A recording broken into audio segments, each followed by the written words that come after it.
ঘন অন্ধকারে যখন পুরো শহর ঘুমিয়ে থাকে তখনই শুরু হয় এক মৃত্যুর খেলা।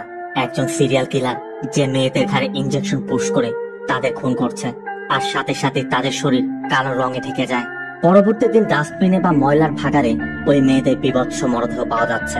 এই রহস্যময় খুনের তদন্তে আসে পুলিশের ঊর্ধ্বতন এক কর্মকর্তা। কিন্তু এই কেসটা তার কাছে শুধু দায়িত্ব নয়, এই কেসের সাথে জড়িয়ে আছে তার পুরনো এক ভয়ানক স্মৃতি।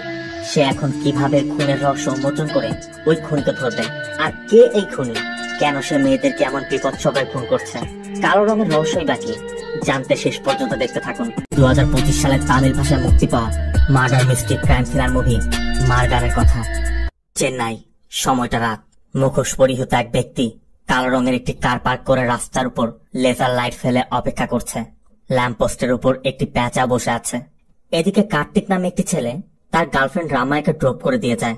এরপর রামায়া যখন হেঁটে তার বাড়ির দিকে যাচ্ছিল তখনই রামায়া ওই লেজার লাইট ক্রস করা মাত্রই সাথে সাথে ওই মুখোশ পরা লোকটি রামায়ের উপর আক্রমণ করে রামায়ের ঘাড়ে একটি ইনজেকশন পুশ করে দেয়।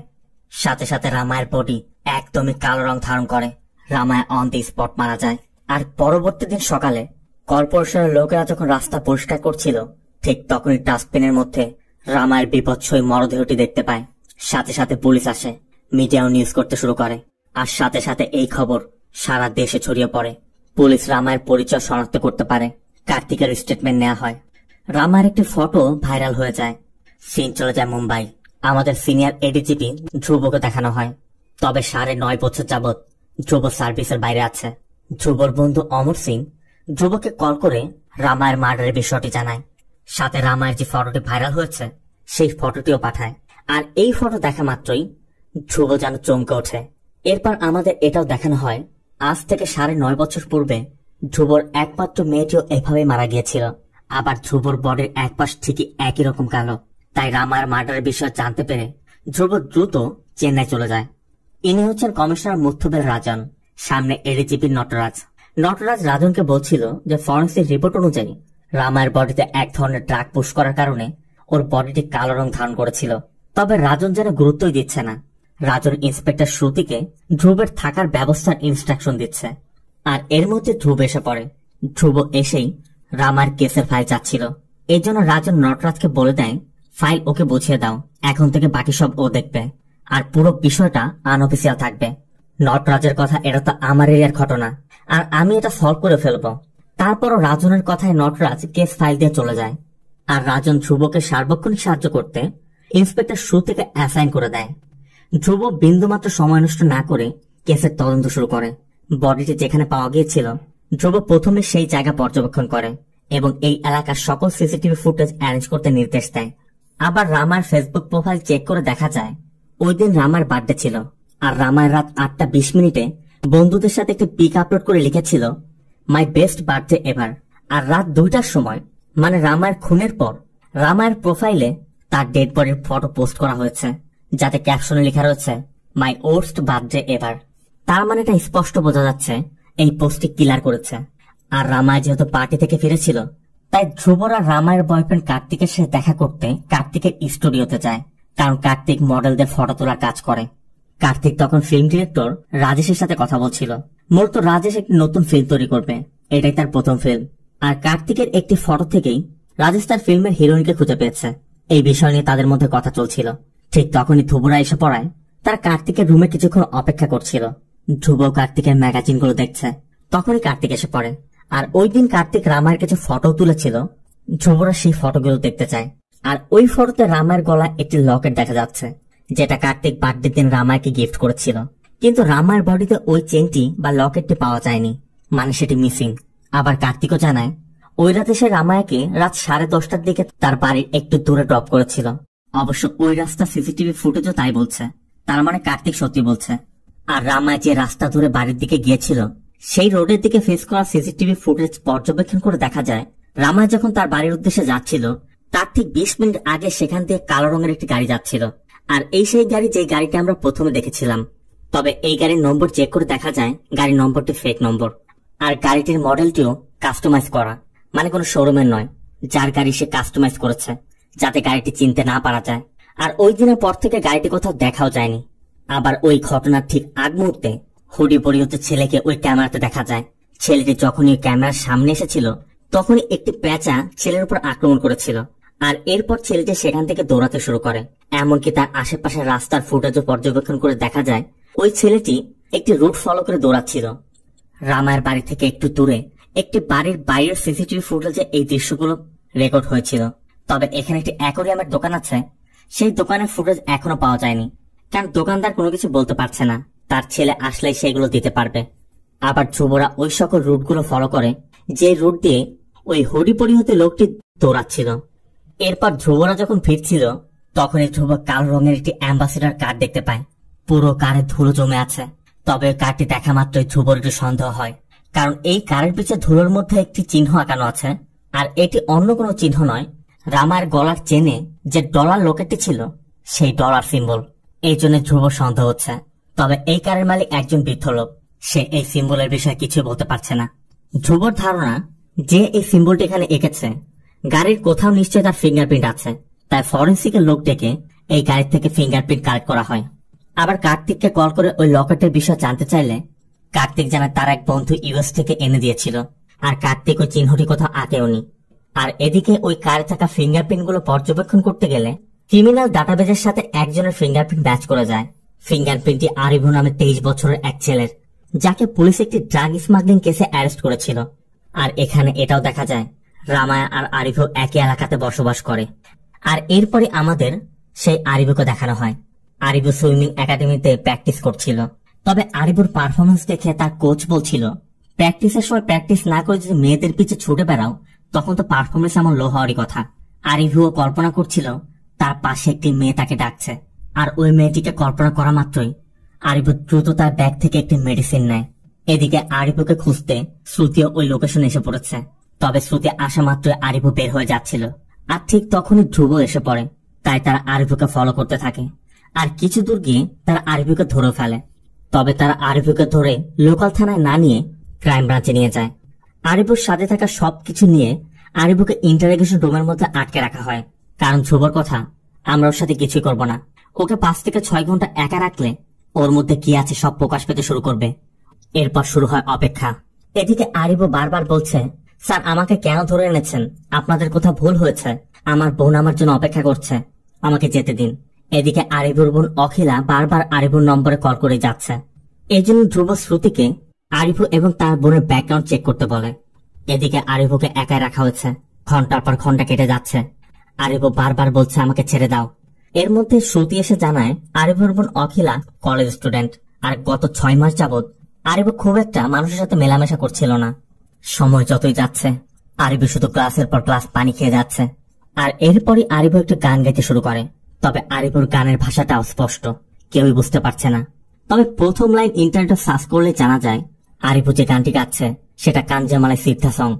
এরপর আরিভুকে খাবার দেওয়া হয়, কিন্তু আরিভু খাবার ফিরিয়ে দিয়ে বলছিল আমার খাবার প্রয়োজন নেই, আমার ব্যাগের মধ্যে ট্যাবলেট আছে, আমাকে ট্যাবলেট দিন, আমার মাথা ফেটে যাচ্ছে। আপনারা আমার সম্পর্কে জানেন না, তাই যত দ্রুত সম্ভব আমার ট্যাবলেট দিন। আর ওই ট্যাবলেটের কথা জানা মাত্রই ধ্রুব আরিভুর ব্যাগ চেক করে একটি মেডিসিন পায়। আর গুগল করতে জানা যায় এটি মেমোরি রিলেটেড প্রবলেমস এর মেডিসিন। আর এখানে আরিভুর উপর সন্দেহটা আরো প্রখর হয়। আরিভু তাহলে কোন মেমোরি ভোলার চেষ্টা করছে? এদিকে আরিভু গ্লাসের পর গ্লাস পানি পান করে যাচ্ছে। আরিভু শুধু এদিক ওদিক পায়চারি করছে, আবার কখনো কখনো ধ্যানে বসে থাকছে। তবে এর মধ্যে আরিভু সেই মেয়েটিকে কল্পনা করে যাকে সে ওই সুইমিং পুলের পাশে দেখেছিল। মেয়েটি বারবারই আরিভুকে লুজার বলছে। যখনই মেয়েটি লুজার বলছে সাথে সাথে আরিভু 1 গ্লাস করে পানি পান করছে। আরিভু কেমন যেন পাগলের মতো হয়ে যাচ্ছিল। বারবারই আরিভু তার মেডিসিন চাচ্ছে, কিন্তু ধ্রুবর কথা কোনো মতে ওকে মেডিসিন দেওয়া যাবে না। এরপর আরিভু হাত দিয়ে দেয়ালে ওই মেয়েটির একটি স্কেচ তৈরি করে, আর কল্পনা করে ওই স্কেচে থাকা মেয়েটি আরিভুকে লুজার বলছে। তাই আরিভুর সাথে সাথে মেয়েটির স্কেচটিও মুছে ফেলে। এই জন্য ধ্রুবরা বুঝতে পারছিল না আরিভু ঠিক কার স্কেচ তৈরি করেছিল। আরিভু পাগলের মতো এদিক ওদিক ছোড়াছুটি করছে আর বারবার মেডিসিন চাচ্ছে। একসময় রুমের ভিতরে থাকা পানিও শেষ হয়ে যায়। এই জন্য আরিভু চিৎকার করতে করতে পাশের টয়লেটের জন্য রাখা বালতির মধ্যে যে পানি ছিল সেই পানির মধ্যে মাথা চুবিয়ে বসে থাকে। আর এরপর ধ্রুবরা আরিভুর এই অবস্থা দেখে আরিভুকে একটি ট্যাবলেট দেয়। এরপর আরিভুকে ওই রাতে সিসিটিভি ফুটেজ দেখানো হয় এবং জানতে চাওয়া হয় তুমি কেন রামাকে খুন করেছ? আরিভু বলে আমি কাউকে খুন করিনি, আর আমি শুধু সেদিনই নয়, আমি প্রতিদিনই একই সময় একই রুটে সারা মাস জগিং করি। ওই দিন আমি জগিং করতে গিয়েছিলাম। শ্রুতি আবারও রামায়ের কথা জানতে চায়। আরিফ বলে, দেখুন আমি এই নামে কাউকে জানি না, আর এই নামটা আমার সামনে উচ্চারণ করবেন না। মূলত বারবার রামায়ের নামটা শুনে আরিফুর আচরণ সন্দেহজনক মনে হচ্ছিল। শ্রুতি আবারও জানতে চায়, তুমি যদি রামায়াকে না জানো তাহলে দেয়ালে কার স্কেচ তৈরি করেছ? আরিফ বলে, দেখুন ম্যাডাম, এটা আমার পার্সোনাল বিষয়, দয়া করে এই বিষয়টা আমাকে মনে করাবেন না। এরপর ধ্রুবা কারের সাথে আঁকানো ওই সিম্বলটি দেখায় এবং আরিফুর কাছে ওই সিম্বলের বিষয় জানতে চায়। আরিফ বলে, এই সিম্বল আমি আঁকাইনি। ধ্রুবা তখন আরিফুর নামে সেই কেসের বিষয় বলে, পুলিশ তোমাকে এর আগে ড্রাগ স্মাগলিং কেসে অ্যারেস্ট করেছিল। তুমি ড্রাগ নাও, তাই তো? আর তুমি যে মেডিসিন নিচ্ছ, এই মেডিসিন তোমাকে কোন ডক্টর প্রেসক্রাইব করেছে? অবশ্য আরিফ বলে, কোনো ডক্টর দেয়নি। আরিফ এটা গুগলে সার্চ করে তারপর থেকে নিতে শুরু করেছে। আর আরিফ এটাও জানায়, সে তার খারাপ স্মৃতিগুলোকে মুছে ফেলার জন্যই এই মেডিসিন নিতে শুরু করেছিল। ধ্রুবা জানতে চায়, তুমি কি এমন স্মৃতি ভুলতে চাচ্ছিলে? আরিফ জানায়, জন্মের পর থেকে এ পর্যন্ত আরিফুর সাথে যা যা ঘটেছে, আরিফ যা যা দেখেছে, আরিফুর সবকিছু হুবহু মনে আছে। সে কখনোই সেগুলো ভুলতে পারে না।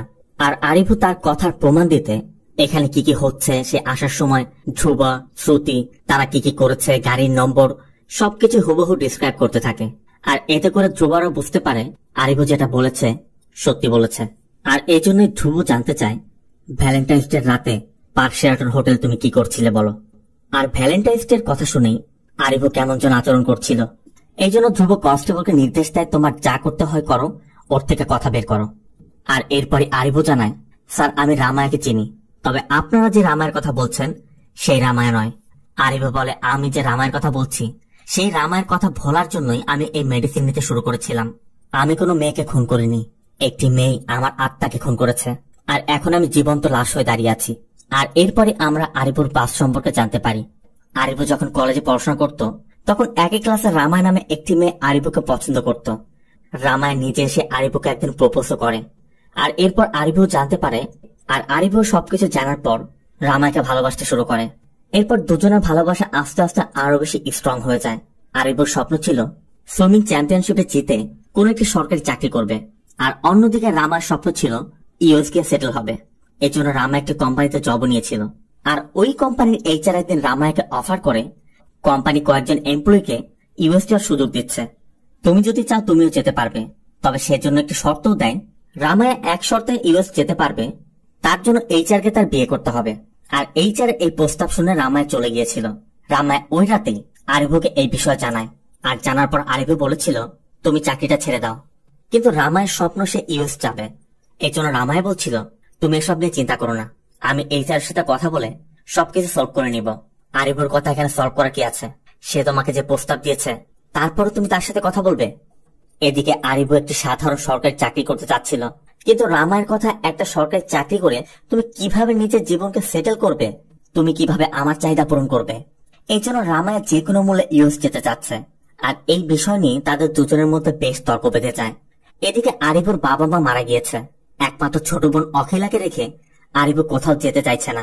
আর অখিলার প্রসঙ্গ আসলে রামায় অখিলাকে নিয়ে কথা বলায় আরিফ রাগ করে রামায়ের গালে একটি চড় মেরে সেখান থেকে চলে যায়। আর এরপর থেকে আরিফ আর রামায়ের সাথে কখনোই যোগাযোগ করতে পারেনি। রামায়ের বাসা থেকেও শিফট করে ফেলে, আবার চাকরি থেকেও রিজাইন করে নিয়েছে। এর জন্য আরিফ কোনোভাবে রামায়ের সাথে কন্ট্যাক্ট করতে পারছিল না। তবে হঠাৎ একদিন আরিফ ফেসবুকে একটি নোটিফিকেশন পায় এবং দেখতে পায় রামা একটি পাবে চেক ইন করেছে। দিনটি ছিল ভ্যালেন্টাইন্স ডের দিন। এই জন্য আরিফ সাথে সাথে ওই পাবে যায়। আর এটাই সেই জায়গা যে জায়গার কথা ধ্রুব বলছিল। আরিফ রামায়কে খুঁজতে খুঁজতে দোতলায় গিয়ে দেখে রামায় ওই এইচআর সাথে এঙ্গেজমেন্ট করছে। দেখা মাত্রই আরিফ রামায়কে বলছিল, তুমি এসব কি করছো, তুমি আমার সাথে চলো। কিন্তু রামায় হাত ছাড়িয়ে নিয়ে স্পষ্ট করে বলে দেয়, আমি এই লোককে চিনি না। এই জন্য পাবের সিকিউরিটিরা আরিফকে মারতে মারতে বের করে দিচ্ছিল। এদিকে আবার ভ্যালেন্টাইন্স ডেতে এই পাবের মধ্যে মাদক সেবন করা হচ্ছে এমন ইনফরমেশন পেয়ে পুলিশ সিভিলে এখানে রেড দিয়েছিল। আর পুলিশের উপস্থিতি বুঝতে পেরে মাদক ব্যবসায়ীরা যখন পালাচ্ছিল তখন তাদের ধাক্কা খেয়ে আরিফ পানির মধ্যে পড়ে যায়। এরপর আরিফ যখন পানির ভিতর থেকে বের হয়ে আসে তখন পুলিশ আরিফকেও ওই ড্রাগ মাফিয়াদের দলের লোক মনে করে আরিফুর নামে মামলা দিয়েছিল। মূলত এভাবে আরিফ ওই মাদক মামলায় ফেসে গিয়েছিল। আর রামায়ের গল্পটি এখানে শেষ হয়েছিল। তবে ওই দিনের ঘটনা বলতে বলতেই আরিফুর বিপি হাই হয়ে যায়। আরিফ সেন্সলেস হয়ে পড়ে, আর সাথে সাথে আরিফকে হসপিটালে নেওয়া হয়। ধ্রুব ডক্টরকে আরিফু যে মেডিসিন নিত সেই মেডিসিনটিও দেখায়, যে গুগল করে এই মেডিসিন নিত।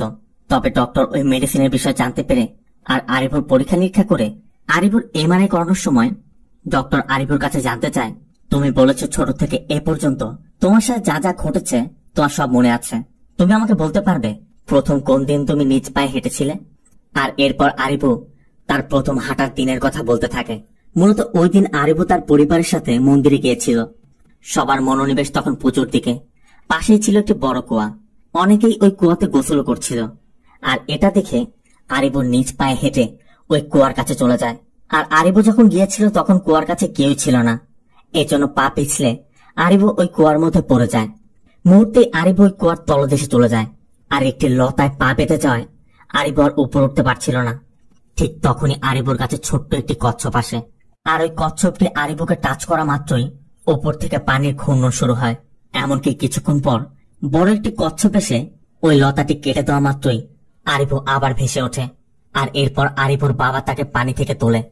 এরপর আরিফুর বাবা আরিফুকে উদ্দেশ্য করে বেশ কিছু উপদেশ দিয়েছিল। আরিফু হুবহু সেই কথাগুলো ডক্টরকে শোনায়। আর এরপর ডক্টর ধ্রুবকেও জানায়, এটা খুবই রেয়ার কেস। পৃথিবীতে খুব কম মানুষই আছে যাদের মেমোরি এতটা শার্প, যারা তাদের সাথে ঘটে যাওয়া ঘটনাগুলো বহু বছর পর্যন্ত ক্যারি করতে পারে। আরিফু তেমন একজন। তবে এমনটা হওয়ার পিছনে বেশ কিছু কারণ থাকতে পারে। আর ডক্টর এটাও জানিয়ে দেয়, আরিফু এতদিন যে মেডিসিনটি নিয়ে এসেছে সেটা সে নিতে পারবে না। এদিকে আরিফু একটি হার্ট শেপ দেখে ওই হার্টের মধ্যে ডলার সাইন, মানে ওই লকেটের সাইনটি আঁকছিল। আর ওই ডলার ডিজাইন দেখেই ধ্রুব জানতে চায়, এটা তুমি এঁকেছো? আরিফু বলে, হ্যাঁ, মাঝে মধ্যে আমি এটা আঁকি। আপনি আমাকে সেদিন যে পিকচারটি দেখিয়েছিলেন ওই পিকচারটি আমার মেমোরির মধ্যে আছে, এই জন্য আমি বারবার এটা আঁকি। কিন্তু ধ্রুবর একটু সন্দেহ হয়। ধ্রুবর কথা, তুমি এটা আঁকছো আর তুমি বলছো কারের গায়ে তুমি আঁকুনি। তখন আরিফু একটু উত্তেজিত হয়ে বলে, আমি কোথাও কোনো ডলার চেন আঁকিনি। আর আরিফুর মুখে ডলার চেনের কথা শুনে ধ্রুব জানতে চায়, আমি তো তোমাকে শুধুমাত্র ডলার সাইনের কথা বলেছি, তুমি চেইনের কথা কিভাবে জানলে? এরপরে ধ্রুব শ্রুতিকে বলে, ওকে অ্যারেস্ট করে থানায় নিয়ে ওর নামে কেস রেজিস্টার করো। কথা মতো শ্রুতি হ্যান্ডকাপ লাগিয়ে আরিফুকে নিয়ে যাচ্ছিল। তখন আরিফু বলে, স্যার, আমি একজন কাস্টমারকে ড্রপ করতে গিয়ে ওই কারের গায়ে এটা এঁকেছিলাম। আর মাঝে মধ্যে আমি বিভিন্ন জায়গায় ওই সাইনটি এঁকেছি, কিন্তু কেন এঁকেছি আমি কিছুই জানি না। এর মধ্যে আরিফুর বোন অখিলা কল করছিল। আরিফু বলে, স্যার, আমার বোনের আমি ছাড়া কেউ নেই, আর আমার নামে কেস রেজিস্টার করলে আমি কোনো সরকারি চাকরিও পাবো না। ধ্রুবর কথা, তাহলে ওই চেনটি তুমি কোথায় দেখেছো সেটা বলো। আরিফু বলে, স্যার, আমি ওই চেনটি দেখেছি এটা শিওর, কিন্তু কোথায় দেখেছি আমি মনে করতে পারছি না। তবে আপনারা আমাকে সুইমিং পুলে নিয়ে চলুন। সুইমিং পুলে নেমে আমি মনে করার চেষ্টা করব আমি ওই চেনটি কোথায় দেখেছি। কারণ আরিফু যখন পানির মধ্যে থাকে তখন আরিফুর সাথে ঘটে যাওয়া পুরনো ঘটনাগুলো আরিফু আবার মনে করতে পারে। আরিফু ঠিক সেই ঘটনায় গিয়ে আবার সবকিছু দেখতে পারে। এই জন্য আরিফু সুইমিং পুলে যেতে চাচ্ছে। আর ধ্রুব বিষয়টি বুঝতে পেরে আরিফুকে সুইমিং পুলে নিয়ে যায়। আর সুইমিং পুলে নেওয়া মাত্রই আরিফু পানিতে ঝাঁপ দেয়। আর এদিকে ধ্রুবরা কন্ট্রোল রুমের ক্যামেরা থেকে সবকিছু দেখছে। অপারেটর ধ্রুবদের জানায়, আরিফু মাঝে মধ্যেই সুইমিং না করে পানির নিচে অনেক সময় বসে থাকে। কম করে হলো আধা ঘন্টা সে এভাবে থাকতে পারে। সবাই মনে করে ও হয়তো ব্রিদিং প্র্যাকটিস করছে। এদিকে আবার ওই অ্যাকোয়ারিয়ামের দোকানদার তার দোকানে সিসিটিভি ফুটেজটিও দিয়ে যায়। আর তার দোকানে সিসিটিভি ফুটেজে দেখা যায় প্রথমে সেখান দিয়ে ওই কালো রঙের কারটি গিয়েছে, এরপর রামায় গিয়েছিল। আর রামায় যাওয়ার পরপরই আরিফু এসেছিল। তবে আরিফু সেখানে এসে একটু দাঁড়িয়েছিল। আর এদিকে আরিফু পানির মধ্যে বেশ কিছু সময় বসে থেকে ওই দিনের ঘটনার কথা মনে করে উপরে এসে জানায়, ওই দিন আরিফু যখন জগিং করতে বাড়ি থেকে বের হয়ে এই পর্যন্ত এসেছিল তখন আরিফু একটু হাঁপিয়ে যাওয়ায় আরিফু দাঁড়িয়ে তার ডান দিকে তাকিয়েছিল। ঠিক তখনই ডান দিকে থাকা পানির রিফ্লেকশনের মধ্যে আরিফু ওই চেনটি দেখতে পেয়েছিল। আর পানির রিফ্লেকশনের কথা শোনার পর ধ্রুবরা ওই অ্যাকোয়ারিয়ামের দোকানদার যে সিসিটিভি ফুটেজ দিয়ে গেছে সেই ক্যামেরার অন্য ফুটেজগুলো চেক করে দেখতে পায় আরিফু যেমনটা বলছে পানির রিফ্লেকশনের মধ্যে সে ওই চেনটি দেখেছে। পানির রিফ্লেকশনের মধ্যে দেখা যাচ্ছে হ্যান্ডগ্লাভস পরিহিত কেউ একজন ওই চেনটি নিয়ে যাচ্ছে। তার মানে এটা এখন স্পষ্ট আরিফু ওর সাথে জড়িত নয়, সেখানে অন্য কোনো ব্যক্তি ছিল। এর জন্য ধ্রুব আরিফুকে ছেড়ে দিয়ে ওই লোকেশনে চলে যায় যে জায়গায় চেনের রিফ্লেকশনটি দেখা গিয়েছিল। কিন্তু শ্রুতিরা এটাই বুঝতে পারছে না আরিফু এক্সাক্ট সবকিছু কিভাবে বলে দিতে পারলো। ধ্রুবর কথা এই সবকিছু আরিফুর ইমাজিনেশন, কিন্তু আরিফুর এই ইমাজিনেশনের সাথে রিয়েলিটির কোনো একটা কানেকশন নিশ্চয় আছে। আর ঠিক এরপরে আমরা সেই কিলারকে দেখতে পাই। কিলার একটি ইঁদুরের গায়ে ওই ইনজেকশনটি পুশ করা মাত্র ইঁদুরটি কালো রং ধারণ করে। আর তার সামনে ওই চেনটি পড়ে আছে। কিলার একটি পিয়ানো বাজাচ্ছে। আর এই সেই কিলার যে ওই রাতে রামায়কে খুন করে রামায়কে তার কারের পিছে তুলে ডাস্টবিনের মধ্যে ফেলে দেওয়ার পর রামায়ের ওই অবস্থার ফটো তুলে রামায়ের ফেসবুকে আপলোড করেছিল। সিন চলে যায় পরবর্তী দিন। পুলিশ ওই কালো রঙের কার্ডটি টেস্ট করতে পেরেছে, মানে কার্ডটি কোন রুটে গিয়েছে সেটা তারা দেখতে পেয়েছে। তো বাকি রুটগুলো চেক করা হচ্ছে। এদিকে ধ্রুব কনস্টেবলকে নিয়ে আরিফুর সাথে দেখা করতে যায়, কারণ ধ্রুবর এখন আরিফুর হেল্প দরকার। ধ্রুবর ধারণা আরিফু হয়তোবা আর কোনো তথ্য দিয়ে তাকে হেল্প করতে পারে। তবে আরিফু তখন ঘুমাচ্ছিল। এই জন্য আরিফুর বোন অখিলের সাথে কথা হয়। আর অখিলের সাথে কথা বলে তারা এটাও জানতে পারে তাদের বাবা ছিল একজন নারী অ্যাস্ট্রোলজার, মানে তার বাবা একসময় বড় বড় পলিটিক্যাল লিডারদের ভবিষ্যৎ গণনা করত। আর ওই সময় তার বাবার কাছে 7 থেকে 800 বছর পুরনো কিছু সিদ্ধা মন্ত্র রয়েছে, যেগুলো তারা এখানে সংরক্ষণ করে রেখেছে। তবে অখিলা এগুলো পড়তে পারে না। আরিফু মাঝে মধ্যে খুব ইন্টারেস্ট নিয়ে এগুলো পড়ে, আর আরিফু তার বাবার থেকে সবকিছু পেয়েছে। এরপর অখিলা আরিফুকে ডেকে তোলে, আর আরিফু ধ্রুবদের দেখেই বলছিল, আপনারা এখন আমার কাছে কি চান? তবে ধ্রুব হেল্প চাওতে আরিফু স্পষ্ট বলে দেয়, 2 দিন পর আমার সিলেকশন, আমার এসবের সময় নেই। এমনিতে আপনারা আমাকে অনেক টর্চার করেছেন, আমার প্র্যাকটিস করতে হবে। আরিফু ধ্রুবকে বলেই বসে, আপনারা তো শুধুমাত্র মেডেল পাওয়ার জন্য কিলারকে ধরতে ঘুরে বেড়াচ্ছেন, আপনার মানুষের কথা চিন্তা করছেন না। আপনার সন্তানের সাথে যদি এমন কাজ হতো তখন আপনি এমনটা করতেন? আর আরিফুর এই কথা শুনে ধ্রুব তার সাথে ঘটে যাওয়া ঘটনার কথা শেয়ার করে। ধ্রুব তার মেয়ে পেয়ার ফটোটিও দেখায়, যা আজ থেকে 9 বছর আগে আমার মেয়ের সাথেও এমন ঘটনায় ঘটেছিল। আর এখানে আমরা দেখতে পাই, প্রিয়া যখন নতুন কলেজে ভর্তি হয়েছিল, প্রিয়ার সিনিয়ররা প্রিয়ার সাথে র্যাগিং করছিল। ঠিক তখনই প্রিয়ার বান্ধবী ধ্রুবকে ভিডিও কলের মাধ্যমে সবকিছু দূর থেকে দেখাচ্ছিল। এই যে ছেলেগুলো বসে আছে, তাদের মধ্যে যেই ছেলেটির ঘাড়ে প্যাঁচা বসেছিল, সেই ছেলেটি প্রিয়াকে র্যাগিং করছিল। আর এটা দেখা মাত্রই ধ্রুব দ্রুত নিকটস্থ থানায় কল করে তাদেরকে ওই কলেজে যেতে বলে। এই ছেলেটি বারবার প্রিয়ার মুখে আই লাভ ইউ শুনতে চাচ্ছিল, কিন্তু প্রিয়া বলছিল, আমি যদি তোমাকে আই লাভ ইউ বলি তোমার গার্লফ্রেন্ডের সমস্যা হবে না? তখন ছেলেটি তার গার্লফ্রেন্ডকে দেখিয়ে বলে, এই মেয়ে, একে কি আদৌ মেয়ে বলে মনে হয়? ও কেমিস্ট্রি স্টুডেন্ট ঠিকই, কিন্তু আমাদের মধ্যে কোনো কেমিস্ট্রি নেই। এদিকে ধ্রুবরা ওই ছেলেটির ফটো অ্যানালাইজ করে বুঝতে পারে এই ছেলের নাম সাদিক। তার নামে বেশ কয়েকটি মামলা রয়েছে, 2 বছর যাবৎ সে গা ঢাকা দিয়ে রয়েছে। আর এরপর প্রিয়া সাদিকের সামনে ফোন নিয়ে ধ্রুবকে দেখায়। আর সাদিক যখন বুঝতে পারে প্রিয়ার বাবা একজন পুলিশ অফিসার, সাথে সাথে সাদিক ভয় পেয়ে যায়। আর লোকাল থানার পুলিশও এসে পড়ায় সাদিক এবং তার বন্ধুরা সাথে সাথে ক্যাম্পাস থেকে পালিয়ে যায়। তবে এর ঠিক পরবর্তী দিনই ক্যাম্পাসের পিছে ময়লার ভাগাড়ের মধ্যে প্রিয়ার মৃতদেহ পাওয়া যায়। পা থেকে মাথা পর্যন্ত আপাত মস্তক কাকের মতো কালো হয়ে আছে। আর ওই কলেজের কেমিস্ট্রি ল্যাবে তল্লাশি করে দেখা যায় প্রিয়ার শরীরে যে ইঞ্জেকশনটি দেওয়া হয়েছে সেটা এই ল্যাবের মধ্যে তৈরি করা হয়েছিল। এমনকি কোকেন এবং মেলানোটানের মিশ্রণেই ওই ইঞ্জেকশনটি তৈরি করা হয়েছে। ধ্রুবরা বুঝতে পারে এই কাজ সাদিক এবং তার গ্যাং করেছে। এই জন্য ধ্রুব সাদিক এবং তার গ্যাংয়ের লোকজনকে খুঁজে খুঁজে এনকাউন্টার করতে শুরু করে। ধ্রুবরা ওই গ্যাংয়ের 7 জনকে এনকাউন্টার করে। তবে ধ্রুব যখন সাদিককে ধরতে গিয়েছিল, ঠিক তখনই পিছে থেকে কেউ একজন ধ্রুবর ঘাড়ে ওই ইঞ্জেকশনটি দিয়ে দেয়। তোর পাশে থেকে একটি মেয়ে তখন বলছিল, আরে বোকা, C3 দিতে হবে, তুই কোথায় দিয়েছিস? সাথে সাথে তারা পালিয়ে যায়। আর ভুল জায়গায় ইঞ্জেকশনটি দেওয়ার কারণে ধ্রুব সেদিন বেঁচে গিয়েছিল ঠিকই, কিন্তু তার পুরো পা দিকটা ঠিক একই রকম কালো হয়ে গিয়েছিল। আর ওই ঘটনার পর থেকেই ধ্রুব ডিপার্টমেন্ট থেকে দূরে থেকেছে। ধ্রুব আরিফুকে বলে, আমার মেয়ের সাথে যে ঘটনা ঘটেছে আমি চাই না আর কোনো মেয়ের সাথে ঘটুক। এজন্যই আমি ওই ক্যাংকে নির্মূল করতে উঠে পড়ে লেগেছি। আমি কোনো মেডেলের আশায় আসিনি। ধ্রুব আরিফুকে বলে, তুমি যদি আরো কিছু মনে করতে পারো তাহলে আমার এই কেসটি সলভ করতে সুবিধা হবে। আরিফু বলে, ঠিক আছে স্যার, আমি আপনাকে হেল্প করব। তবে কোচ একটু ঘাটতার স্বভাবের লোক। কোচিং শেষ হওয়ার পর আমি আরেকবার চেষ্টা করব, কিন্তু সুইমিং সেন্টারে এটা রিস্ক হয়ে যায়। এই জন্য ধ্রুব পরবর্তী দিন আরিফুকে মেরিন একাডেমিতে নিয়ে যায়। আর আরিফুর সবকিছু জানার পর ধ্রুব আরিফুকে বলছিল, তোমার স্বপ্ন যেহেতু সরকারি চাকরি করা, তাহলে তুমি সাধারণ চাকরির পিছে কেন ছুটছ? তুমি ইউপিএসসি প্রস্তুতি নাও, একজন পুলিশ অফিসার হও, আমি তোমাকে সর্বাত্মক সহযোগিতা করব। এরপর আরিফু সুইমিং স্যুট পরে মেরিন একাডেমি সুইমিং পুলের মধ্যে প্রবেশ করে। আরিফুর মাইন্ড আবার সেদিনে চলে যায়। তবে আরিফু আজ শুধু ওই পর্যন্ত থেমে নেই। ওই কিলারকে দেখা যায় রকেটটি নিয়ে তার কারে উঠেছে, আর সেখানে যে প্যাঁচাটি ছিল সেটা ওই কিলারেরই প্যাঁচা। আরিফুও তার পিছে উঠে পড়ে। তবে এখানে কিন্তু সবকিছু আরিফুর ইমাজিনেশন। আরিফু সেখানে উপস্থিত আছে ঠিকই, কিন্তু আরিফু ব্যতীত অন্য কেউ তার উপস্থিতি বুঝতে পারছে না, একমাত্র প্যাঁচাটি বুঝতে পারছিল।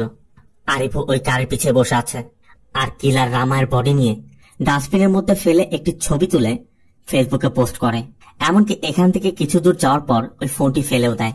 কিলারের কারটি কখন কোন জায়গা দিয়ে যাচ্ছে আরিফু সব স্পষ্ট দেখতে পাচ্ছে। এদিকে আরিফুরকে যে সময় বেঁধে দেওয়া হয়েছে, মানে তার নিরাপদ সীমার মধ্যে, সেই সময় পার হয়ে যাচ্ছে। আরিফুও ধীরে ধীরে দুর্বল হয়ে যাচ্ছে, কিন্তু আরিফু পানির উপর উঠছে না, কারণ আরিফু ওই কিলারকে দেখতে চায়। আর ওই কিলারকে দেখা যায় কার নিয়ে একটি বাড়ির সামনে এসে দাঁড়িয়েছে। কিলার সে বাড়ির মধ্যে প্রবেশ করে, আর ওই বাড়ির সামনের গেটে ক্রস চিহ্ন লাগানো রয়েছে। কিলার ওই বাড়িটির সিঁড়ি বেয়ে বাড়ির দোতলায় চলে যায়। তবে যখনই ঘরের মধ্যে প্রবেশ করবে, তখন ওই পেঁচাটি এসে পড়ায় আরিফু আর প্রবেশ করতে পারছিল না। এদিকে সময় শেষ হয়ে গেছে, এই জন্য আরিফুকে পানি থেকে তুলে নেওয়া হয়। আর এরপর আরিফু ধ্রুবদেরকে ওই সবকিছু খুলে বলে যা কিছু সে নিচে থেকে দেখেছে। তবে আরিফুর মুখে এই সবকিছু শোনার পর ধ্রুবদের মনে হচ্ছে এগুলো আরিফু ফাও কথা বলছে, সবকিছু ওর হ্যালুসিনেশন।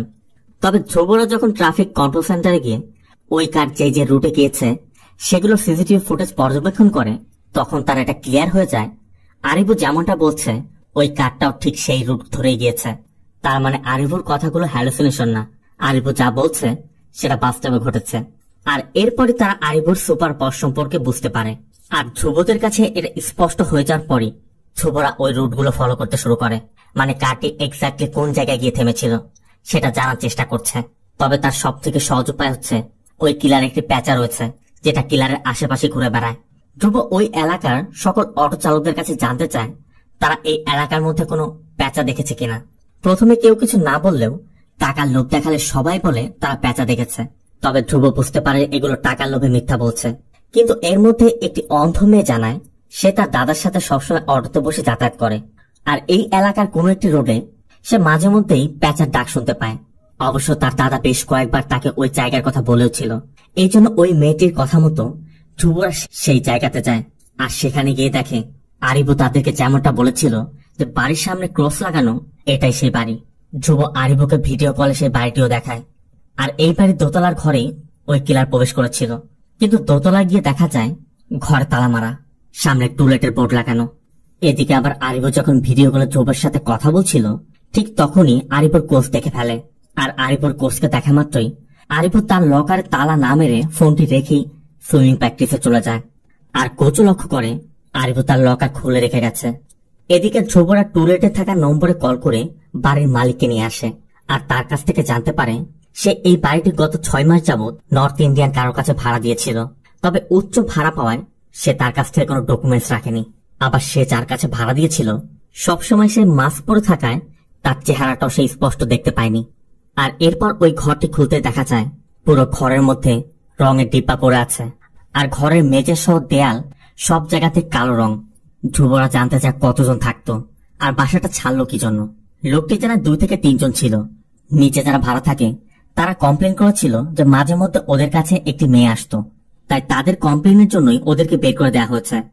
ধ্রুব পুরো ঘরটা তন্ন তন্ন করে খুঁজে দেখে, তবে ঘরের মধ্যে একটি পোড়া কাগজের অংশ পাওয়া যায় যেখানে লেখা রয়েছে এ ডার্ক ট্রুথ।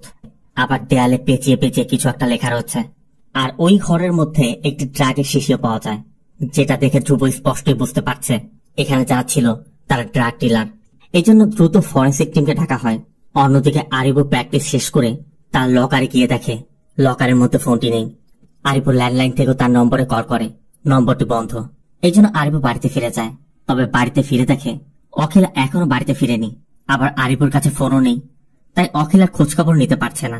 আরিফু বাড়ির ছাদে গিয়ে সকালের ঘটনার কথা চিন্তা করছিল যে সকালে যখন সে গিয়েছিল অখিলা তখন তার বন্ধুদের সাথে ছাদে আড্ডা দিচ্ছিল। তখন ওই পাশের বাড়ির ছোট্ট ছেলেটির কাছে অখিলার কথা জানতে চাইলে সে বলে সকালে একটি কালো রঙের কার এসেছিল, দিদি ওই কারে উঠে চলে গেছে। আর এরপর ওই বাচ্চার বাবা আরিফুকে তার মায়ের পুরাতন ফোনটি দেয় যে আপাতত তুমি এটা ব্যবহার করে অখিলাকে খুঁজে বের করো। আরিফু অখিলার নম্বর কল করে, কিন্তু অখিলার নম্বর বন্ধ। এই জন্য আরিফু শ্রুতিকে কল করে বিষয়টি জানায় যে আমি বাড়ি থেকে বের হওয়ার সময় অখিলাকে দেখে গিয়েছিলাম। এরপর কালো রঙের একটি কারে করে অখিলা বের হয়েছে, এখন পর্যন্ত বাড়িতে ফিরেনি। শ্রুতি জানতে চায় ও কি পরে বের হয়েছিল। আরিফু বলে সাদা রঙের চুড়িদার। শ্রুতির ধারণা অখিলা হয়তো কোনো বন্ধুর বাসায় যেতে পারে, তাই আরিফুকে তার মেডিসিন নিতে বলে। অন্যদিকে অখিলাকে দেখা যায় তার বান্ধবীর সাথে তার হোস্টেলে গিয়েছে। এদিকে বাইরে বৃষ্টি পড়ছিল, অনেক রাত হয়ে গেছে। অখিলার ফোনে নেটওয়ার্কও পাচ্ছে না, তাই অখিলা আরিফুর সাথে কন্ট্যাক্ট করতে পারছে না। আবার অখিলা যে বাড়িতে আসবে এই জন্য তার বান্ধবীও তাকে আগাতে দিতে আসতে পারছে না, কারণ হোস্টেল ওয়ার্ডেন দেখলে তাদেরকে কিছুতে বের হতে দিবে না। এই জন্য অখিলা অনেক চিন্তা ভাবনা করে একাই ছাতা নিয়ে বাড়ির উদ্দেশ্যে বেরিয়ে যায়। আর কিছু দূর যাওয়ার পরই ওই কিলার তার উপর আক্রমণ করে, ঠিক একইভাবে গলার মধ্যে ইঞ্জেকশন পুশ করে দিয়ে যায়। সিন চলে যায় পরবর্তী দিন সকালে। সকাল হতে আরিফুর কাছে একটি ফোন আসে। অন্যদিকে ময়লার ভাগাড়ের মধ্যে অখিলার ডেড বডিটি পাওয়া যায়। তবে বডিটি দেখা মাত্রই ধ্রুবর তার মেয়ে প্রিয়ার কথা মনে পড়ে যায়। ধ্রুব আর আগাতে পারছে না, আরিফও এসে পড়েছে। আরিফু দূর থেকে সাদা ড্রেস দেখা মাত্রই দৌড়ে অখিলার কাছে গিয়ে চিৎকার করে কান্না করছিল। তবে আরিফুকে টেনে হিচড়ে সেখান থেকে সরিয়ে দেওয়া হচ্ছিল। আর তখনই অখিলার পায়ের জুতো দেখেই আরিফু বলে ওঠে, এটা অখিলা না, কারণ অখিলা কখনোই হিল পরে না, এটা অন্য কোনো মেয়ে। শোনা মাত্রই তো সবাই শক, তাহলে এটা কে? ঠিক তখনই অখিলার কল আসে, অখিলা বাড়িতে ফিরেছে। তাই আরিফু দ্রুত তার বাড়িতে ফিরে যায় আর গতরাতে সবকিছু জানতে পারে। এদিকে পুলিশ ময়লার ভাগাড়ের মধ্যে যে বডিটি পেয়েছে ওই বডির পোস্টমর্টম করে ডক্টর জানায় পুরো মুখ অ্যাসিড দিয়ে জ্বালিয়ে দেওয়া হয়েছে। আর আগের মতো একই ইঞ্জেকশন দিয়ে বডিটি কালো বানানো, আর আগের মতো একই ইঞ্জেকশনের প্রভাবে পুরো বডিটি কালো হয়েছে। আর যেই এই কাজটি করেছে সে নিঃসন্দেহে মেডিকেল প্রসিডিওর সম্পর্কে খুব ভালো করে জানে। আর এটাও জানা যায় এই বডিটি শালিনী নামে একজন স্কিন ডক্টরের। এদিকে কনস্টেবলকে দেখা যায় আরিবুর সাথে দেখা করতে এসেছে। তবে কনস্টেবল যখন চলে যাচ্ছিল তখন আরিবু ওই কিলারকে আরেকবার খুঁজে বের করার চেষ্টা করতে চাচ্ছিল। তবে কনস্টেবল বলে যায়, স্যারকে না বলে কখনোই তুমি এমনটা করো না। এদিকে ধ্রুবরা শালিনীর ক্লিনিকে গিয়েছে, সেখানে শালিনীর ক্লায়েন্টদের সম্পর্কে তথ্য নিচ্ছে। তবে জানা যায় ফিল্ম অ্যাক্টর এবং মডেলরাই শালিনীর ক্লায়েন্ট ছিল। আবার রিসেন্ট ক্লায়েন্ট সম্পর্কে জানতে চাইলে ক্লিনিক থেকে জানায় ফিল্ম ডিরেক্টর রাজেশ বেশ কিছুদিন যাবৎ ডক্টর শালিনীর সাথে দেখা করছিল। অন্যদিকে আরিফু ওই কিলারের সম্পর্কে তথ্য জানতে আবারও সুইমিং সেন্টার যায়, আর সেখানে থাকা গার্ডকে কিছু টাকা দিয়ে আরিফু সুইমিং পুলে প্রবেশ করে। এরপর আরিফু আবারও সেই দিনে চলে যায় যেদিন ঘটনা ঘটেছিল। আরিফু আগের বার ওই পেঁচাটার জন্য ঘরে প্রবেশ করতে পারেনি, তবে এবার আরিফু পেঁচাকে পাশ কাটিয়ে ওই কিলারের পিছে পিছে ঘরের মধ্যে প্রবেশ করে। আরিফু ওই ঘরের মধ্যে আরো কয়েকজন লোককে দেখতে পায় যারা বিভিন্ন ড্রাগস নিয়ে কাজ করছে। আর ওই কিলারকে দেখা যায় পাশের রুমে গিয়েছে। আর এই রুমটি অন্ধকারচ্ছন্ন একটি রুম। রুমের দেয়ালের মধ্যে ইংরেজিতে কিছু একটা লেখা। আর ওই কিলার আসার পরই প্রথমে তার শরীরে একটি ড্রাগস পুশ করে। আর আরিফও দেখতে পায় কিলার তার ডায়েরি ওপেন করে ডায়েরির মধ্যে থাকা রামার ফটোটি ইচ্ছা মতো তাকাচ্ছে এবং নিচে লিখে রাখে, রেস্ট ইন পিস রামায়া। আর এরপর কিলারের চোখ পড়ে পাশে থাকা একটি ম্যাগাজিনের দিকে। কিলার ওই ম্যাগাজিনটি দেখা মাত্রই ওই ম্যাগাজিনে থাকা মেয়ের ফটোটি ইচ্ছা মতো তাকাতে শুরু করে। এমনকি তাকাতে তাকাতে পুরো ম্যাগাজিনের কভার পেজটি ছিঁড়ে ফেলে। আর এরপরে কিলার তার মাস্কটি খোলে। কিন্তু আরিফু অনেক সময় যাওয়ার পুলের পানির নিচে রয়েছে। 30 মিনিট পার হয়ে যাওয়ায় আরিফু আর কিলারের চেহারাটি দেখতে পায়নি, কারণ এদিকে আরিফু সেন্সলেস হয়ে গেছে। আরিফু পানির উপর ভেসে উঠেছে। তাই আশেপাশের লোকজন দেখা মাত্রই দ্রুত আরিফুকে তুলে হসপিটালে পাঠায়। খবর পেয়ে সবাই হসপিটালে ছুটে আসে। তবে ডক্টর বেশ কিছুক্ষণ চেষ্টার পর বাইরে এসে সবাইকে জানায় শ্বাস প্রশ্বাস নিচ্ছে, 48 ঘন্টার মধ্যে কি হবে বলতে পারছি না। যদি জ্ঞান না ফিরে তাহলে হয়তো বা কোমায় চলে যাওয়ার সম্ভাবনা রয়েছে। ধ্রুব বুঝতে পারছে আরিফ ওই কিলারকে ধরার জন্যই নিজের জীবনের রিস্ক নিয়েছে। এর মধ্যে আরিফুর কোচ এসে আরিফুর ব্যাগ এবং তার ফোনটি দিয়ে যায়। সিন চলে যায় পরবর্তী দিন। আজ আরিফুর সিলেকশন ডেট, কিন্তু আরিফু হসপিটালে বেডে শুয়ে আছে। তবে আরিফুর ব্রেন তখনও কাজ করছে। আরিফুর মাথার মধ্যে শুধু রামায়ের কথাগুলো ঘুরছে, কারণ আরিফু সুইমিং চ্যাম্পিয়ন হওয়ার স্বপ্ন দেখত। আর এটা নিয়ে রামায়ের সাথে তার ঝামেলা হয়েছিল। তাই এগুলো চিন্তা করতে করতে আরিফুর জ্ঞান ফিরে আসে। আরিফুর দ্রুত এখান থেকে বের হয়ে সুইমিং কম্পিটিশনে চলে যায়। আর আরিফুকে যেতে দেখে ধ্রুব আরিফুকে ফলো করে সেখানে পৌঁছে যায়। আর আরিফু এই প্রতিযোগিতার প্রথম স্থান অধিকার করে। আর গত রাতে ঘরের মধ্যে কিলার যে ম্যাগাজিনটির উপর বারবার দাগাচ্ছিল, মানে তার ক্ষোভ ছাড়ছিল, আরিফু সেই ম্যাগাজিনের কভার পেজটি হুবহু আর্ট করে ধ্রুবকে দেখায়। আর ধ্রুব ম্যাগাজিনটি দেখা মাত্রই ধ্রুবরও মনে পড়ে ধ্রুব ওই ঘরের মধ্যে ছোট্ট একটি পোড়া কাগজ পেয়েছিল যার মধ্যে লেখা ছিল এ ডার্ক ট্রুথ। আর এই ম্যাগাজিনের কভার পেজও তাই লেখা। তার মানে আরিফু যে ম্যাগাজিনটি এঁকেছে ওই ম্যাগাজিনটি ওখানে ছিল। এমনকি ধ্রুবর এটাও মনে পড়ে ধ্রুব সেম ম্যাগাজিনটি রামায়ের বয়ফ্রেন্ড কার্তিকের স্টুডিওতে কার্তিকের ডেস্কেও দেখেছিল। সাথে সাথে ধ্রুব কার্তিকের স্টুডিওতে কল করে, কিন্তু কার্তিক একটি প্রোগ্রামে শহরের বাইরে আছে। তবে কার্তিকের অফিস থেকে জানা যায় কার্তিকের ম্যাগাজিনে যে মেয়েটির ফটো এসেছে সেটা ভ্যানিলা নামে একটি মেয়ের। আর স্টুডিও থেকে অ্যাড্রেস নিয়ে ধ্রুবরা ভেনিলার কাছে পৌঁছে যায়। আর এই হচ্ছে সেই ভেনিলা। আর এখানে আমরা এটাও জানতে পারি ভেনিলার অজান্তেই, ভেনিলার পারমিশন না নিয়েই ওই ম্যাগাজিনে ভেনিলার ফটো পোস্ট করা হয়েছিল। এদিকে ধ্রুবর টিম সার্বক্ষণিক ভেনিলার উপর নজর রাখছে, কারণ কিলার যেহেতু ভেনিলার ফটোটি ওইভাবে নষ্ট করেছিল, তাই ধ্রুবরা ধারণা করছে ভেনিলাই হয়তোবা কিলারের নেক্সট টার্গেট হবে। শ্রুতিকে দেখা যায় সার্বক্ষণিক ভেনিলাকে ফলো করছে। আর ভেনিলাকে ফলো করতে করতে ফিল্ম ডিরেক্টর রাজেশের অফিসে পৌঁছে যায়। তবে শ্রুতি যেহেতু ভিতরে প্রবেশ করতে পারবে না, তাই শ্রুতি তার বডিতে থাকা গোপন ক্যামেরাটি ভেনিলার ওড়নাতে লাগিয়ে দেয়। তবে ভেনিলা যখন অফিসে প্রবেশ করতে যাচ্ছিল, তখন কেন যেন ভেনিলার ফিঙ্গারপ্রিন্ট কাজ করছিল না। এই জন্য সিকিউরিটি তার ফিঙ্গারপ্রিন্ট দিয়ে ভেনিলাকে ভিতরে প্রবেশ করায়। আর এরপর ভেনিলা ভিতরে গিয়ে একটি মেয়ের সাথে দেখা করে ওই ম্যাগাজিনটি দেখিয়ে বলছিল, আমার অজান্তেই এই ম্যাগাজিনে আমার ফটোটি দেয়া হয়েছে। মেয়েটিও বলে রাজেশ স্যার এটা দেখার পর থেকে খুব রেগে আছে, যতটুকু মনে হচ্ছে এরপর হয়তোবা তোমাকে আর মুভিতে কাস্ট করবে না। মেয়েটি ভেনিলাকে প্রডিউসারের মেয়েকে দেখিয়ে দেয় যে প্রডিউসারের মেয়েকে এখন কাস্ট করার জন্য প্রস্তুত করা হচ্ছে, তার লুক টেস্ট করা হচ্ছে। এখানে আমরা ভেনিলার কথা এটাও জানতে পারি মূলত ব্যাডমিন্টন চ্যাম্পিয়ন পিভি সিন্ধুর বায়োপিক বানানোর জন্য ভেনিলাকে নির্ধারণ করা হয়েছিল। আর পিভি সিন্ধুর চেহারা যেহেতু ডার্ক টোন ছিল, তাই ভেনিলার টোনকেও ডার্ক করার জন্য ভেনিলাকে 6 মাস হসপিটালে অ্যাডমিট থেকে ট্রিটমেন্ট নিতে হয়েছে, তার নিজের টোন ডার্ক করতে হয়েছে। আর এতদিন যাবৎ সে তার নিজের নাম পর্যন্ত পরিবর্তন করে রেখেছে, নিজেকে সবার থেকে আড়ালে রেখেছে শুধুমাত্র ওই মুভিতে অভিনয় করার জন্য। ভেনিলার কথা এখন এই মেয়ে কিভাবে করবে? অবশ্য মেয়েটা বলে হলিউড থেকে কয়েকজন মেকআপ আর্টিস্ট এসেছে, তারা ওর টোন ডাউন করবে, মেকআপের মাধ্যমে ওর ফেস টোন ডার্ক করা হবে, আর কারোরতে কোনো সমস্যাও নেই। এদিকে ভ্যানিলার গায়ে থাকা ওই ক্যামেরাতে সবকিছুই দেখা যাচ্ছে এবং স্পষ্টই শোনা যাচ্ছে। আবার হলিউডের যে মেকআপ টিম এসেছে তাদের কাজ দেখার পর প্রডিউসার রাজেশকে অফার করে যে আমরা 4টা ল্যাঙ্গুয়েজে এই মুভিটি রিলিজ করব, খুব দ্রুতই আমাদের কাজ শুরু হবে। আর রাজেশের এটা প্রথম ফিল্ম, তার রাজেশ এখন মহা খুশি। তবে ভ্যানিলাকে দেখে রাজেশ ভ্যানিলার সাথে দেখা করে। স্যার, আপনার কথা মতোই এই মুভিতে অভিনয় করতে আমি সারা দুনিয়া থেকে নিজের পরিচয় লুকিয়ে রেখেছি। আমি একা একা থাকছি, নিজের নাম পরিবর্তন করেছি। আপনি আমার স্কিন টোন দেখে বলেছিলেন আমার স্কিন টোন খুব ভালো, আমার ফটো দেখে বলেছিলেন আমার চোখ সুন্দর। আর আমি এত কষ্ট করার পর আর এখন আমাকে বাদ দিয়ে তাকে কিভাবে নিচ্ছেন? রাজেশের কথায় সবকিছু ব্যবসা, কারণ 4টা ল্যাঙ্গুয়েজে সে মুভি রিলিজ করার একটা প্রপোজাল পেয়েছে। এই সুযোগ সে কিছুতেই ছাড়তে চাচ্ছে না। তারপরে ভেনিলা রাজেশকে অনুরোধ করে বলে, স্যার, এ পর্যন্ত আপনি আমার কাছে যা যা ডিমান্ড করেছেন আমি করেছি, বাকি ছিল শুধু সার্জারি।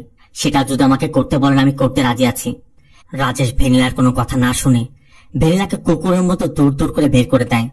তখন প্রডিউসারের মেয়ে নিকিতা ভেনিলার ব্যাপারে শোনার পর ভেনিলাকে ডেকে বলে, আমি শুনেছি তুমি এই ক্যারেক্টারের জন্য অনেক কিছু করেছো, তাই যেহেতু এই ক্যারেক্টারটা আমি করছি, তুমি আমাকে এই ক্যারেক্টার সম্পর্কে কোচিং দিতে পারবে? মানে ভেনিলা এতদিন যা যা শিখেছে নিকিতা সেগুলো শিখতে চাচ্ছে। নিকিতা এটাও জানায় আজ রাতে বে রিসোর্টে একটি পার্টি দেওয়া হবে, তুমি জয়েন করলে আমি খুশি হব। আর এরপরই ভেনিলা বের হয়ে যায়। তবে যাওয়ার সময় তার ফোনটি বন্ধ করে রাখে। এদিকে শ্রুতিও ভেনিলাকে ফলো করছে, কিন্তু কিছু দূর যাওয়ার পরই ট্রাফিক সিগন্যাল পড়ে যাওয়ায় শ্রুতি আর ভেনিলাকে ফলো করতে পারছিল না। আর ধ্রুবকে জানানো মাত্রই ধ্রুব আরিবুকে কল করে ভেনিলার অ্যাড্রেস দিয়ে দ্রুত ভেনিলার বাড়িতে যেতে বলে। তাই কথা মতো আরিবু ভেনিলার অ্যাড্রেসে চলে যায়। তবে গিয়ে দেখে দরজা বন্ধ। তাই আরিবু ধ্রুবকে কল করে জানিয়ে দেয় ভেনিলা এখনো বাড়িতে পৌঁছায়নি। ধ্রুব বলে, ঠিক আছে, তুমি ওখানে কিছুক্ষণ অপেক্ষা করো, ভেনিলাকে দেখা মাত্র আমাকে জানাবে। এজন্য আরিবু অপেক্ষা করতে থাকে। সিন চলে যায় রাতে। সে কিলারকে দেখা যায় তার গাড়ি বের করছে। এর মধ্যে ভেনিলার ফোনটি অন হয় আর পুলিশ ভেনিলার ফোন লোকেশন ট্র্যাক করে ধ্রুবকে জানিয়ে দেয় ভেনিলার ফোন লোকেশন এখন বে রিসোর্টে, মানে যেখানে আজকে রাতে পার্টি হওয়ার কথা ছিল। তাই ধ্রুবরা দ্রুত সেই রিসোর্টে চলে যায়। আর এই রিসোর্টে এসে ডিরেক্টর রাজেশকেও দেখা যায়, সাথে ভেনিলাকেও দেখা যায়। তাই ধ্রুব শ্রুতিকে সার্বক্ষণিক ভেনিলার উপর নজর রাখতে বলে। এদিকে ভেনিলার এখানে আসাটা রাজেশ মোটেও পছন্দ করছিল না, তাই রাজেশ ভেনিলাকে একটু দূরে সরে যেতে বলছিল। আর এটা শোনা মাত্রই ভেনিলা পার্টি থেকে বের হয়ে বিচের দিকে চলে যায়। আবার ধ্রুব লক্ষ্য করে কার্তিক এখানে ফটোগ্রাফি করছে, তাই ধ্রুব কার্তিকের সাথে দেখা করে। ধ্রুব কার্তিককে বলে, তুমি তো ম্যাগাজিনের জন্য ভেনিলার ফটো তুলেছিলে, কিন্তু ভেনিলাকে তুমি প্রথম কোথায় পেয়েছিলে? কার্তিক জানায় ভেনিলাকে সে একটি মেডিকেল শপে বিল করতে দেখেছিল। আর ওই সময় ভেনিলার অজান্তেই কার্তিক ভেনিলার বেশ কয়েকটি ফটো তুলেছিল। প্রথমে অবশ্য ফটোগ্রাফিতে ভেনিলার তেমন কোনো ইন্টারেস্ট ছিল না বা মডেলিংও করতে চাচ্ছিল না। পরবর্তীতে কার্তিকের ইনসিস্ট করায় ভেনিলা স্টুডিওতে এসে কয়েকটি ফটো তুলিয়েছিল। আর সেই ফটো দেখে ডিরেক্টর রাজেশ ভেনিলাকে তার পরবর্তী বায়োপিক ফিল্মের জন্য সিলেক্ট করেছিল। আর এভাবে কিছুদিন যাওয়ার পর ভেনিলা কার্তিককে পছন্দ করতে শুরু করে। এমনকি গত ভ্যালেন্টাইন্স ডের দিন ভেনিলা কার্তিককে একটি পেন্ডেন্ট গিফট করে প্রপোজ করে। আর এটাই সেই পেন্ডেন্ট, মানে চেইনের সাথে সেই লকেটটা যেটা রামায়ের কাছে ছিল। তবে ভেনিলা এটা বলেছিল ভেনিলার যে বয়ফ্রেন্ড ছিল সে ভেনিলাকে এটি গিফট করেছিল, কিন্তু ভেনিলা পরে বুঝতে পারে সে ভেনিলাকে শুধুমাত্র ব্যবহার করেছে। তাই ভেনিলা যেহেতু কার্তিককে ভালোবাসে, তাই ওই পেন্ডেন্টটি ভেনিলা কার্তিককে গিফট করছে। কিন্তু কার্তিক সেদিনই ভেনিলাকে স্পষ্টই বলে দিয়েছিল, আমি তোমাকে নিয়ে এমনটা কখনোই ভাবিনি, তোমাকে আমি সেভাবে দেখিনি। তারপরও ভেনিলা কার্তিককে ওই পেন্ডেন্টটি দিয়ে দিয়েছিল। সিন চলে যায় ভেনিলার বাড়িতে। আরিভো এখনো ফ্ল্যাটের সামনে বসে আছে। ঠিক তখনই একজন ডেলিভারি ম্যান ভেনিলার ফ্ল্যাটে ফুড ডেলিভারি করতে আসে। আর এতে করে আরিভো স্পষ্টই বুঝতে পারে ভেনিলার ফ্ল্যাটের মধ্যে কেউ নিশ্চয় আছে। এজন্য আরিভো ফ্ল্যাটের দরজায় নক করে আর একটি ছেলেকে দেখতে পেয়ে ঘরের ভিতর ঢুকে যায়। তবে এরপরে দুজন ছেলে আরিভোকে ইচ্ছা মতো মারধর করে পানির ড্রামের মতো ভরে রাখে। আবার এদিকে কার্তিক ধ্রুবকে এটা বলে ভেনিলা খুব ভালো একজন মডেল হতে পারত, কিন্তু ইদানিং চিপ অ্যাড করে ওর কেরিয়ার নষ্ট হয়ে গেছে। ধ্রুবর কথা এমন কি অ্যাড করেছিল? কার্তিক তখন স্কিন কেয়ার ক্লিনিকের অ্যাডের কথা বলে এবং একটি ফটো দেখায়। আর এটাই ডক্টর শালিনীর ক্লিনিক। কারণ ভেনিলার স্কিন টোন ব্রাইট করতে রাজেশ ভেনিলাকে ডক্টর শালিনীর ক্লিনিকে নিয়ে গেছিল। আর 6 মাস যাবৎ শালিনীর ক্লিনিকেই ভেনিলার ট্রিটমেন্ট চলছিল। তবে শালিনী বলছিল এইসব ইনজেকশন দিয়ে দ্রুত কাজ হবে না, দ্রুত কাজ করতে হলে ছোট্ট একটা লেজার সার্জারি করতে হবে। কিন্তু ভেনিলা সে সার্জারি করতে রাজি ছিল না। তবে ওই স্কিন কেয়ার অ্যাডের কথা শোনা মাত্রই ধ্রুবর সাথে সাথেই গুগল সার্চ করে ওই স্কিন কেয়ার অ্যাডটি দেখছিল। এদিকে আবার ভেনিলা ফ্ল্যাটের মধ্যে ভেনিলার ওই 2 সহযোগী তারা ভেবেছিল আরিভো হয়তোবা এতক্ষণে মারা গেছে, কিন্তু তারা তো জানে না আরিভো পানির মধ্যে 30 মিনিট পর্যন্ত জীবিত থাকতে পারে। তাই তারা যখন আরিভোকে মৃত ভেবে বের করে, আরিভো ওই 2 জনের উপর আক্রমণ করে 2 জনকে ইচ্ছা মতো পেটায়। আর এদিকে ধ্রুব যখন ওই অ্যাডটি দেখে উঠে যাচ্ছিল, ঠিক তখনই ধ্রুব লক্ষ্য করে টেবিলের রিফ্লেকশনে ভেনিলার ফটোটি আরো বেশি ডার্ক দেখাচ্ছে। আর এটা দেখে ধ্রুব কিছু একটা মনে পড়ে যায়। ধ্রুব ভেনিলার 2 পাশের স্কিনের কালার টোন এক করে, সাথে একটি হেয়ার ডিজাইন ম্যাচ করায়। আর এরপরে ধ্রুবর মনে পড়ে এই মেয়েকে সে কোথাও দেখেছে। ধ্রুব দ্রুত তার কারে গিয়ে তার ফাইলটি চেক করে। আর এখানে দেখা যায় এই মেয়েটির নাম হচ্ছে মেঘা, আর সে সাদিকের গ্যাংয়ের লোক। আবার এদিকে আরিভো ওই ঘরের মধ্যে ভেনিলার গোপন ঘরে গিয়ে ভেনিলার কম্পিউটার ওপেন করতেই দেখে ডেস্কটপের ওয়ালপেপারে ভেনিলার ভিন্ন একটি ফটো। আর এই ফটোতে ভেনিলার ঘাড়ে ওই প্যাঁচাটি দেখা যাচ্ছে। আরিভো সাথে সাথে ধ্রুবকেও বিষয়টি জানায়। ধ্রুব তখন তার মোবাইল ফোনে একটি ভিডিও ওপেন করে। এই ভিডিওটি মূলত প্রীতির ভিডিও করে রেকর্ড করা ভিডিও, মানে সাদিক যেদিন প্রীতিকে র্যাগিং করছিল ওই দিনে রেকর্ড করা ভিডিও। আর এই ভিডিওর মধ্যে সাদিকের পাশে মেঘাকেও দেখা যাচ্ছে। তার মানে এই মেঘাই ভেনিলা সেজে ঘুরে বেড়াচ্ছে। আর এটা জানা মাত্রই ধ্রুব দ্রুত মেঘার খোঁজ করতে শুরু করে। এদিকে মেঘাকে দেখা যায় বিচের পাড় দিয়ে হেঁটে যাচ্ছে। মেঘা নিকিতাকে কল করে আর তার সাথে বিচে এসে দেখা করতে বলে, কারণ মেঘার উদ্দেশ্য ছিল নিকিতাকে মারা। তবে নিকিতা মেঘার কাছে যাওয়ার পর মেঘা যখনই নিকিতাকে ওই ইনজেকশন পুশ করবে, ঠিক তখনই ধ্রুব মেঘাকে শুট করে। মেঘাও তার শেষ নিঃশ্বাস ত্যাগ করার আগে বলছিল, when the whole space is dark, why do the stars alone spark. মূলত এটাই ছিল মেঘার খুন করার একটি থিম। আর এই থিমটি তার প্রত্যেকটি ঘরের মধ্যে লেখা ছিল। কিন্তু মেঘা কেনই খুনগুলো করেছিল, কেন তাদেরকে এভাবে কালো বানিয়েছিল, চলুন সেটাই জেনে আসি। মূলত মেঘার সাথে সাদিকের সম্পর্ক ছিল, আর মেঘা দেখতে কালো ছিল বলে সাদিক মাঝে মধ্যে সেটা নিয়ে হাসি তামাশা করত। এমনকি ওই দিন যখন প্রিয়ার সাথে কথা বলছিল, সাদিক প্রিয়াকেও মেঘার কথা বলছিল যে ও কোনো মেয়ে নাকি, ওকে মেয়ের মতো দেখতে মনে হয়, ও কেমিস্ট্রি স্টুডেন্ট হলেও ওর সাথে আমার কোনো কেমিস্ট্রি নেই। আর ওই কথাগুলো মেঘা কিছুতেই মেনে নিতে পারছিল না। মেঘা যেহেতু একজন কেমিস্ট্রি স্টুডেন্ট ছিল, ওই রাতেই কলেজের কেমিস্ট্রি ল্যাবে গিয়ে মেঘা একটি ইনজেকশন তৈরি করে আর প্রথমে একটি ইঁদুরের গায়ে দিয়ে তার পরীক্ষা চালায়। আর সাদিক মেঘার স্কিন টোন নিয়ে বিভিন্ন কথা বলায়, তাকে নিয়ে হাসি তামাশা করায়। মেঘা প্রথম সাদিককেই ওই ইনজেকশন দিয়ে খুন করেছিল, আর এরপর প্রিয়াকে, কারণ প্রিয়ার জন্য সাদিক তাকে এতগুলো কথা বলেছিল।